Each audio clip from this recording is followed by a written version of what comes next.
राजस्थान के बीचों बीच थार रेगिस्तान में एक विलेज है, कुलधारा। बिल्कुल एम्प्टी, वीरान। सैकड़ों साल पहले यहां पल्लेवाल ब्राह्मण रहा करते थे। फिर एक रात ये विलेज खाली हो गया। सारे लोग मिसिंग, बिना कुछ बताए। कहते हैं दीवान की नजर इस विलेज की एक सुंदर लड़की पर थी। उसने विलेज वालों को धमकी दी, लड़की को मेरे विंदले कर दो वरना मैं तुम्हारा विलेज तबाह कर दूंगा। ग्रामीणों ने मना कर दिया। एक रात सब गायब हो गए, बस खंडहर रह गए पीछे। लोग कहते हैं पल्लीवालों ने कर्ज दिया था इस जगह को, जो भी यहां रात बिताएगा मारा जाएगा। हवा में उनकी आत्माओं की फुसफुसाहट सुनाई देती है। कुछ लोग मानते हैं, कुछ नहीं। लेकिन रात में जब हवा रेत पर चलती है तो ऐसा लगता है जैसे खंडहर फुसफुसा रहे हैं। चार दोस्त, अमित, रिया, विजय और नेहा कुलधारा पहुंचे। उनके चेहरों पर उत्सुकता थी और डर भी। कर्ज की कहानियों को चुनौती देने आइए थे ये फ्रेंड्स। जैसे ही सूरज डूबा, ठंडी हवा चलने लगी। रूइंसों से अजीब तरह की आवाजें आने लगीं। तुम्हें नहीं लगता यहां कुछ अजीब है? नेहा की आवाज कांप रही थी। अरे यार, फियरो मैट, ये सब कहानियां हैं, विजय ने कहा। लेकिन उसकी आवाज में भी डर साफ था।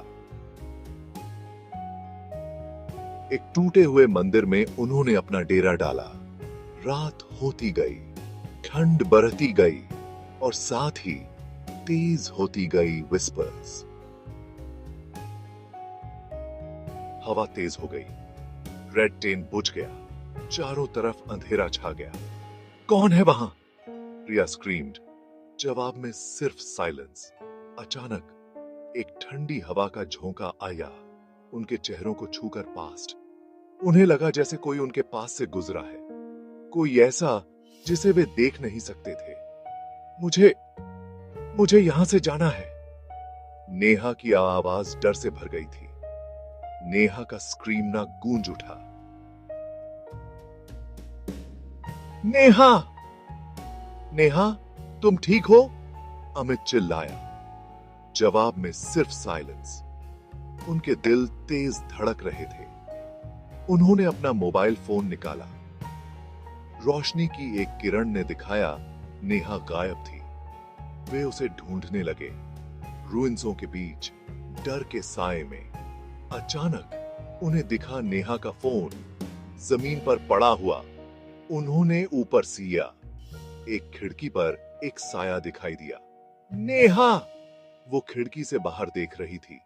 नेहा, हम यहां हैं, नीचे आ जाओ, विजय चिल्लाया। लेकिन नेहा मूवी नहीं, वो बस खड़ी रही, खिड़की से बाहर सेती रही। यहां कुछ गड़बड़ है, रिया विस्पर्ड। उसकी आवाज डर से भरी हुई थी। धीरे धीरे नेहा मुड़ी। उसके चेहरे पर एक भयानक मुस्कान थी। उसकी आंखें खाली थीं, काली और डीप। उसने एक ऐसी चीख मारी जो उनके रूह तक को मुंवा गई। नेहा हवा में उठने लगी। उसके पैर जमीन से ऊपर उठ गए।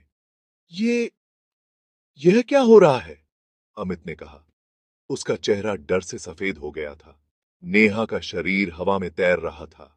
उसकी आंखें अब लाल हो चुकी थीं, एक भयानक रोशनी से चमक रही थीं। अब तुम भी हमारे साथ रहोगे, हमेशा के लिए।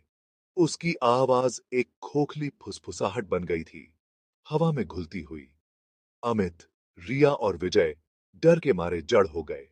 वे भागने की कोशिश कर रहे थे, लेकिन उनके पैर हिल नहीं रहे थे। अचानक नेहा गायब हो गई। अंधेरा छा गया। हवा ठंडी और खामोश हो गई। अमित, रिया और विजय रूइंसों के बीच खड़े थे, अकेले, डर के साए में फंसे हुए। वे जानते थे वे भी अब उस कर्ज से मुक्त नहीं हो सकते। वे भी फंस चुके थे। हमेशा के लाइए।